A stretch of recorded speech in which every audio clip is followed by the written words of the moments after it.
आध्यात्मिक साधना शिकवण्याच्या नावाखाली पुण्यातील 35 वर्षीय महिलेवर लैंगिक अत्याचार केल्याचा आरोप असलेला भोंदूबाबा ऋषिकेश वैद्य सध्या फरार असल्याची माहिती समोर आली आहे। बुधवारी 0 नंबरवर गुन्हा दाखल झाल्यानंतर पोलिसांनी त्याला ताब्यात घेण्यासाठी गुरुवारी रात्री त्याच्या वसईतील निवासस्थानी धाड टाकली, मात्र तो तेथे आढळून आला नाही।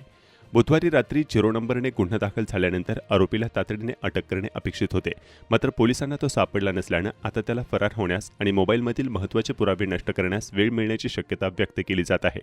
या प्रकरणातील तपास पुढील कारवाईसाठी पुण्यातील मांजरी पोलीस ठाण्याकडे वर्ग करण्यात आला आहे। पुणे पोलिसांचे पथकही आरोपीच्या शोधासाठी वसईत दाखल झाले असून त्याचा शोध सुरू आहे। दरम्यान पीडित महिलेच्या तक्रारीनुसार ऋषिकेश वैद्य याने 2023 मध्ये सोशल मीडियाच्या माध्यमातून तिच्याशी ओळख वाढवली। स्वतःला शंकराचा अवतार सांगत आणि महिलेला तू माझी पार्वती आहेस असे सांगून त्याने तिचा विश्वास संपादन केला। त्यानंतर पुण्यात भेटीत लॉजमध्ये नेऊन गुंगीचे औषध देत बलात्कार केल्याचा आरोप आहे।